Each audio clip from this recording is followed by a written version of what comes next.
Hello, today we will be learning how to milk a LOLcow. Not a real cow, a LOLcow, a very different animal. A real cow produces milk through biology. A LOLcow produces content through humiliation, repetition, delusion, and the catastrophic misinterpretation of mockery as relevance. This is an important distinction. Many people believe a LOLcow is simply someone embarrassing online. This is inaccurate. Embarrassing people are common. A LOLcow is rare. A LOLcow is a person who has been publicly ridiculed, sometimes by people with larger platforms. And instead of experiencing shame or a career pivot into roofing, he decides this means he is now in entertainment. That is the first symptom. The second symptom is persistence. The third symptom is a total inability to understand why persistence has not become respect. Correct? Let us begin. Step 1, identify the specimen. A proper LOLcow often exhibits several of the following features. He believes being laughed at is the same as being booked. He uses the word haters to describe cause and effect. He thinks notoriety is transferable to talent. He says things like, they wouldn't talk about me if I didn't matter. A strong specimen will also display ceremonial self-regard despite overwhelming contrary evidence. This is essential. Without ego, there is no pressure. Without pressure, there is no flow. Without flow, there is no milk. Step 2, establish the pasture. A LOLcow cannot be milked in the wild without preparation. You must create an environment rich in stimuli. This includes a chat room, a comment section, a live stream, any digital enclosure where irony can breed faster than dignity. The LOLcow must feel observed, not respected, observed. Respect calms the animal, observation agitates it. Agitation improves yield. You are trying to create the conditions in which he mistakes provocation for opportunity. Step 3, introduce the trigger phrase. Every LOLcow has at least one trigger phrase. It may concern his career, his legacy, or the fact that despite his fame, he remains romantically radioactive. This last area is especially delicate.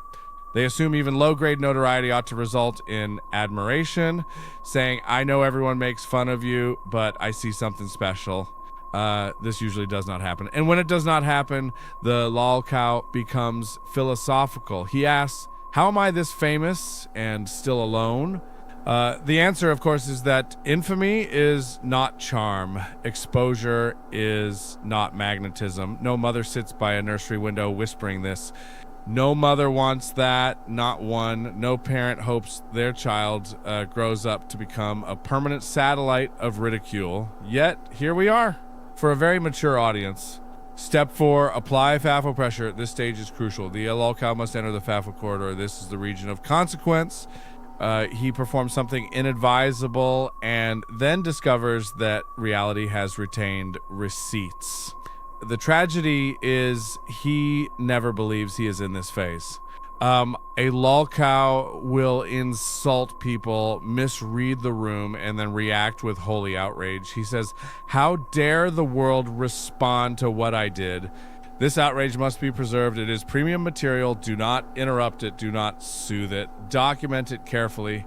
Step 5, complicate the apparatus unnecessarily. A simple milking process is not enough. It must become ritualistic.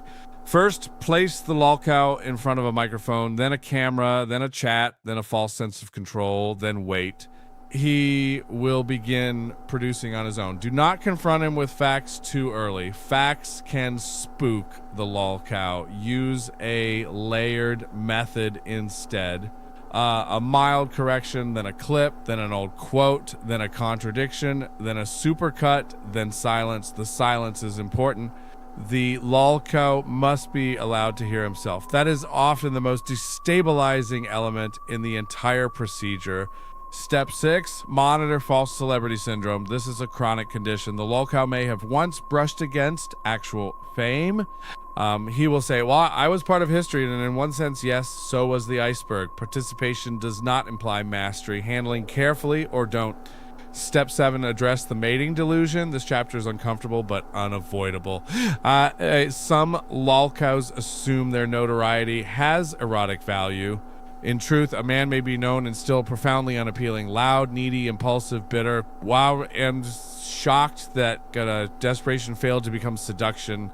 The LOLcow begins behaving as though female attention is a missing award he has already earned. Nothing is less persuasive than entitlement wrapped in self-pity. Step 8, never name the barn. A professional never states the obvious. You do not need to name the archetype if the silhouette is doing all the work. The LOLcow identifies himself efficiently. He invokes past glories. He used to matter. A subject who arrives pre-humiliated and still thinks he's the headline. Step 9, separate the milk by grade. Not all output is equal. Low-fat delusion, whole grievance, cultured resentment, and extra heavy cream of miscalculation. The premium stuff, when the fog lifts, he realizes the room is not full of fans, but witnesses, not collaborators, but bird watchers observing a species. Then the moment passes, he blames trolls, and the cycle resumes. This is the richest yield. Step 10, remember the ethics. A real cow does not choose the bucket. A LOLcow walks into the dairy, signs a release, and then files a complaint. That is why the ecosystem persists. He returns again and again. He cannot stop mistaking attention for oxygen, and that is why the machine hums. He thinks if the jeering was a launch, he thinks being made into a sideshow means the tent belongs to him now. He thinks a lifetime of ridicule is just delayed applause. It is not.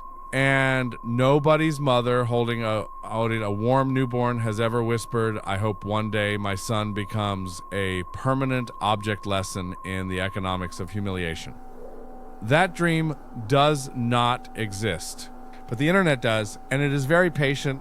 Also, if the only thing you ever proved was that strangers enjoy watching you misunderstand your own role, that is not fame. That is dairy. That was the joke. Good night.